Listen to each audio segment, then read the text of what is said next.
I brought something for the group. Can anybody tell what this is? Any other guesses?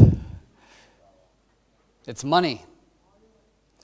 It's the first form of money that we ever used 7,000 years ago. It was used for 7,000 years. In fact, they used cowrie shells for money until the 1950s. So, who will sell me their watch for some of this money? You, sir. Will you sell me your watch? 2. Not enough.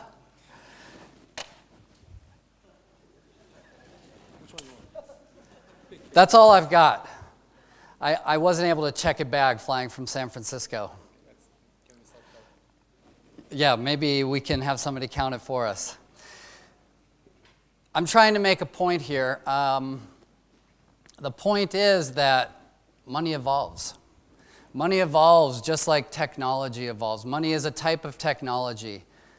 Cowrie shells were good for money for 7,000 years, but they've been replaced. What have they been replaced by? Well, there's been a series of advancements that we've seen. But before we get into one of those advancements that I particularly feel strongly about, which is Bitcoin, I'd like to...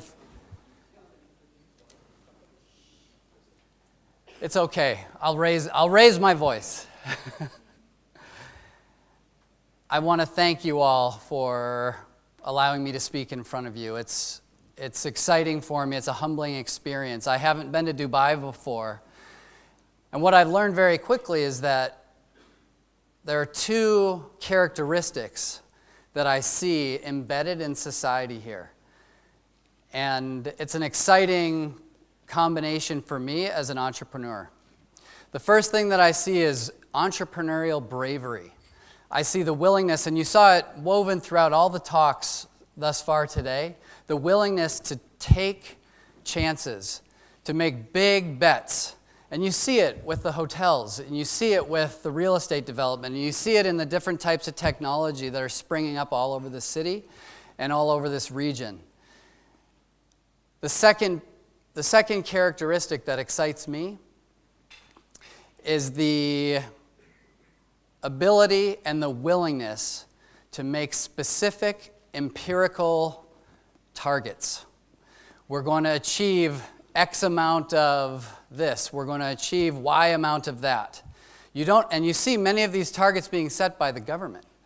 You don't see this in the United States. They don't want to take accountability. As an investor, as somebody that's a fiduciary for limited partners investment funds in the United States and in parts of Asia, we like to see accountability. We like to see people that are willing to put a stake in the ground and go for that goal. Win, lose, or draw, at least they're making a commitment to accountability.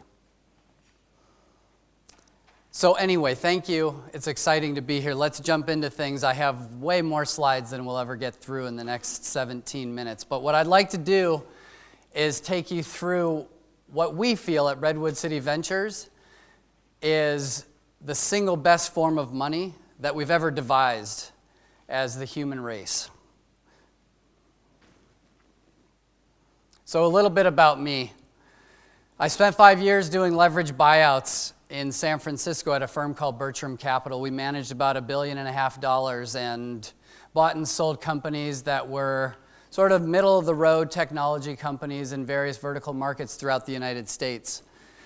I felt so strongly about Bitcoin after making a few angel investments back in late 2013 and early 2014 that I decided to leave the private equity world and start a venture firm with a couple of friends of mine.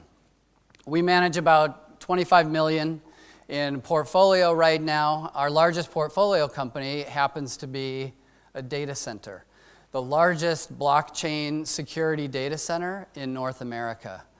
And we're very proud of that achievement. It was a gamble that we took. But we feel that investing in hard assets that have real tangible value is a good foundation upon which to build our other investments in the Bitcoin and the larger blockchain ecosystem. But moreover, something that we've done collectively, my team and I, is we've acted as product strategists and product managers for a wide variety of online and mobile businesses over the years.